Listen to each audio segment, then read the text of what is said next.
Hello friends, today we will discuss about the Wien bridge oscillator. It is RC oscillator producing voltage in audio frequency range because of its four arms. It is also called the Wien bridge oscillator.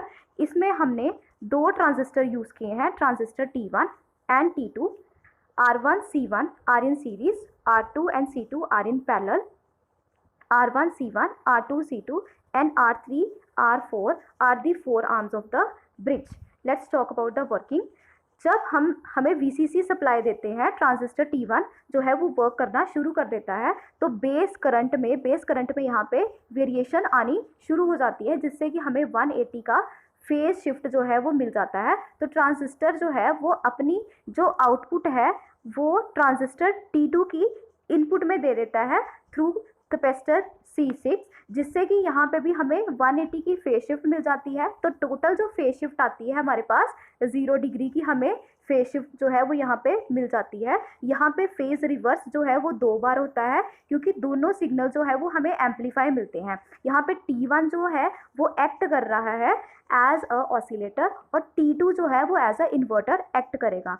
अब यहाँ से जो output का कुछ part जो है वो R1, C1 और R2 और C2 में जाएगा, जो कि पॉजिटिव फीडबैक, इसको पॉजिटिव फीडबैक देगा, जिसको हम रीजनरेटिंग इफेक्ट भी बोलते हैं। और इसी का कुछ पार्ट, आउटपुट का कुछ पार्ट जो है वो R3 और R4 में जाता है, जो क्या देता है, हमें नेगेटिव फीडबैक देता है, जिसको हम रीजनरेटिव इफेक्ट भी बोलते हैं। और इसी डिफरेंस की वजह से जो है हमें जो है वो ऑसिलेशंस मिलना मिल जाती है, क्योंकि जो रीजनरेटिंग इफेक्ट, जो पॉजिटिव फीडबैक है वो क्या होता है, स्लाइटली मोर होता है as compare to the degenerating effect, जिसको हम नेगेटिव फीडबैक बोलते हैं।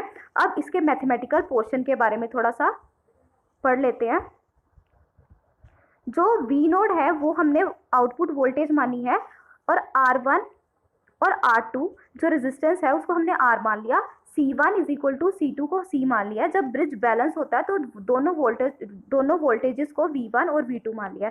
जब ब्रिज बैलेंस है तो R3 और R4 की रेशियो जो है वो R1 C1 that is Z1 impedance Z1 के इक्वल मान ली है और Z2 के इक्वल मान ली है। Z2 जो है वो R2 और C2 के इक्वलेंट है। तो हम लिख सकते हैं रेशियो में R3/R4 is equal to impedance Z1/Z2। और Z1 जो है वो R1 C1 के है क्या, सीरीज में है, और जो है Z2 जो है वो R2 एंड C2 के किस में है, पैरेलल में है। अब यहाँ पे जो है, यहाँ पे हमने सिंपल जो रीअरेंजमेंट किया है, हमें पता है जब दो रेजिस्टेंस होते हैं, अगर उनका सीरीज में होते हैं तो दोनों सम होता है, तो R1 जो है 1/j ω C1 आ जाएगा। अब दोनों अगर पैरेलल में है तो हमें पता है 1/R1 प्लस 1/R2 होता है, तो रीअरेंजमेंट करके हमें ये मिल जाता है। बट हमने क्या माना था, जो R1 R2 है R के इक्वल माना है, और C1 जो C2 जो C के इक्वल माना है। तो जहाँ पे R1 है वहाँ पे हम RR की वैल्यू पुट कर देंगे। फिर सिंपल जो है वो हमने R3/R4 is equal to R1 plus 1/j ω का स्क्वायर हो जाएगा, और R इंटू 1/j ω C आ जाएगा। अब इसको कुछ नहीं है, अब इसको पूरा इसका a प्लस b का होल स्क्वायर लगा के इसको पूरा ओपन कर देना है, तो हमारे पास ये रिलेशन आ जाएगा। ये यहाँ पे डिनोमिनेटर में है R/j ω C, ऊपर जाके न्यूमिनेटर में चला जाएगा, दूसरा जो है वो डिनोमिनेटर में चला जाएगा। तो आपके पास रीअरेंजमेंट करके कुछ ये चीज़ आएगी। तो ये टोटल आपके पास इक्वेशन बन जाती है। तो जिसके हमने क्या करने हैं, आगे रियल और इमेजिनरी पार्ट जो है वो इक्वेट कर देने हैं। जब हमने रियल पार्ट इक्वेट किया तो रियल पार्ट तो सिर्फ यही है, R3/R4 that is equals to 2 के इक्वल आ जाएगा। तो R3 की वैल्यू जो है वो आ जाएगी ट्वाइस ऑफ R4। अब हमने क्या करना, इमेजिनरी पार्ट जब इक्वेट करने हैं तो आपके पास इमेजिनरी पार्ट तो सिर्फ यही इक्वेशन बची, यही इक्वेशन है ना इमेजिनरी पार्ट की। तो हम क्या करेंगे, तो यहाँ पे ओमेगा से मल्टीप्लाई और ओमेगा से डिवाइड कर दिया, तो ये इक्वेशन हमें आ जाएगी। हमें पता है J इंटू जे जो है that is equals to J square that is equals to -1। तो हमने ये, हमारे पास इक्वेशन आ जाएगी, ये वाली इक्वेशन आ जाएगी। तो हमने RC ओमेगा जो है इसको इज इक्वल टू 0 पुट करेंगे, ये जो है राइट हैंड साइड में चला जाएगा, तो हमारे पास ये आएगा। तो इसको रीअरेंजमेंट करके हमारे पास ये आ जाएगा। तो R जो है दैट इज 1/ω C हो जाएगा। ओमेगा क्या होता है, 1/RC। तो ओमेगा की जगह हमने 2πf पुट कर दिया, तो f जो है वो इसकी फ्रीक्वेंसी ऑफ ऑसिलेशन की हमारे पास आ जाती है। तो अब हमने क्या किया, ये लूप ली, ये वाली ये वाली लूप ली है, ये वाली लूप ली है वी नोट R3 और R4 जो कि पैरेलल कॉम्बिनेशन में है। ये यहाँ पे आ गया। अब अपने सिर्फ ओम्स लॉ अप्लाई किया, हमें पता ओम्स लॉ क्या होता है, V is equal to I R होता है। तो यहाँ पे वोल्टेज, हम आउटपुट वोल्टेज की बात कर रहे हैं, तो क्या आ जाएगा, V naught is equal to I, resistance कितने हैं, 2, R3 और R4 आ जाएगा। अब हमने करंट निकालना हो तो current is equals to voltage by resistance, तो ये आ जाएगी इक्वेशन आ जाएगी। अब जो है अगर हम R4 के अराउंड हमने वोल्टेज निकालनी हो तो आपके पास क्या आ जाएगा, ये R4 है, R4 के अराउंड हमने वोल्टेज निकालनी है, तो क्या आएगा आपके पास,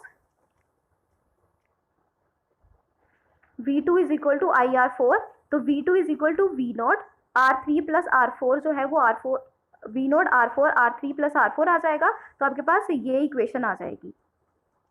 अब हमें पता जो है ब्रिज बैलेंस है, तो ये इक्वेशन हमने पहले निकाल दी है कि R3 जो है वो ट्वाइस ऑफ R4 होता है। तो इसमें जहाँ पे R3 है, ये जो R3 है, यहाँ पे हमने 2R4 वैल्यू पुट कर देनी है, तो इसको रीअरेंज कर देना, तो हमारे पास ये इक्वेशन आ जाएगी। अब हमने पीछे पहले पढ़ा कि जब बैलेंस ब्रिज होता है तो V2 जो है that is equals to V1 होता है। अब V2 V1 इक्वल है, तो अगर V2 जो है V नोट बाई 3 है तो V1 भी क्या आ जाएगा, V नोट बाई 3 आ जाएगा। तो अगेन इस इक्वेशन, ये इक्वेशन हम लिख देंगे, तो V1 is equal to V2 is equals to R4 R3 plus R4 V naught आ जाएगा। अब V नोट जो है वो थ्राइस ऑफ V1 है, यहाँ से निकल जाएगा ना ये इक्वेशन से, V नोट जो है वो थ्राइस ऑफ V1 आ जाएगा। तो इसमें हमने वैल्यू पुट कर देनी है, V1 से V1 कैंसिल आ जाएगा, तो हमारे पास R4 जो है वो over R3 plus R4 is equal to 1/3 आ जाएगा। ये आपके पास रिक्वायर्ड रिलेशन आ जाएगा। अब V1 by V naught, V2 by V naught is equal to 1/3 आ जाता है। अब ये तो है जब हमारे पास ब्रिज जो है वो बैलेंस है, बट हमने क्या करना है, हमने सस्टेन्ड ऑसिलेशन चाहिए। तो ये जो इक्वेशन आई है R4 बाय R3, इसकी वैल्यू जो है वो 1/3 से लेस होनी चाहिए। तो 1/3 से लेस होनी चाहिए, मतलब 1/3 से कोई चीज़ माइनस होगी तभी 1/3 से लेस होगी। तो हमने कुछ अपने से कुछ पार्ट जो है एक 1/अल्फा, आप n भी मान सकते हो, आपकी मर्जी है, तो हमने यहाँ से 1/3 में से माइनस कर दिया। तो अगर हमारे पास ब्रिज बैलेंस होता है तो V नोट बाई V2 बाई V नोट तो है दैट इज 1/3 बैलेंस ब्रिज होता है। तो V1 बाई V नोट जो है that is 1/3 for balance bridge है। और V1 और V2 जो है वो स्लाइटली डिफर है, और VI not exactly equal to V2 है। तो V1 by V naught is equal to 1/3 और V2 बाई V नोट शुड बी 1/3 माइनस 1। एक जो है 1/3 मान लिया, तो दूसरा जो है, दूसरे की वैल्यू हम सेम नहीं मान सकते क्योंकि सस्टेन्ड ऑसिलेशंस है, तो दूसरे की वैल्यू जो है वो 1/3 माइनस 1/अल्फा मान लिया। अब वोल्टेज का अगर हमने डिफरेंस निकालना हो तो हम कैसे निकालेंगे, तो VI is equal to V1 minus V2 आ जाएगा। अब VI की वैल्यू, V1 की वैल्यू यहाँ से निकाल सकते हो आप, V1 की निकालनी होगी वैल्यू, यहाँ से V1 की वैल्यू निकाली तो V नॉट बाय V3 आ जाएगा। सेम इसी की वैल्यू यहाँ पे, V2 की वैल्यू यहाँ पे पुट करके आपके पास ये रिलेशन आ जाएगा। तो हमारे पास आएगा VI बाई V नोट। अब ये VI है is equal to V naught by alpha आ जाएगा। अब V नोट जो है वो किस में चला जाएगा, डिनोमिनेटर में चला जाएगा, तो आपके पास आ जाएगा 1/अल्फा। तो ये हमारे पास क्या होता है, बीटा होता है।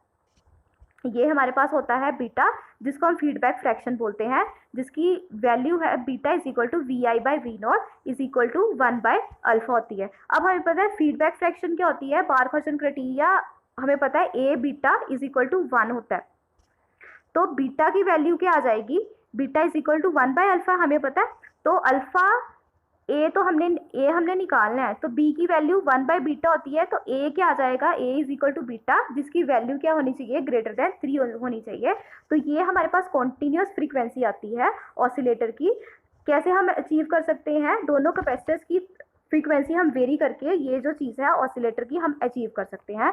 तो इसकी जो एडवांटेजेस हैं, it produces a stable low distortion sinusoidal wave. एक तो डिस्टोर्शन फ्री हमें साइनोसोडल वेव मिलती है, ओवरऑल जो गेन मिलता है वो हाई मिलता है, और फ्रीक्वेंसी, ये इसका मेन सबसे इंपॉर्टेंट पॉइंट है कि इसका जो फ्रीक्वेंसी है ऑसिलेशन की हम चेंज कर सकते हैं कैपेसिटर C1 और C2 से। अब इसके कोई डिसएडवांटेजेस भी हैं, जो क्या है, the circuit needs to transistor, इसको 2 ट्रांजिस्टर चाहिए, ठीक है, एक से वर्क नहीं करेगा, 2 ट्रांजिस्टर चाहिए हमें, क्योंकि एक का आउटपुट दूसरे के इनपुट में जाएगा, और इससे और भी हमें ज़्यादा कंपोनेंट चाहिए। आपने देखा ही होगा हमें कितने सारे रेजिस्टेंस यूज़ किए हैं, तो ये एक इसकी डिसएडवांटेज है।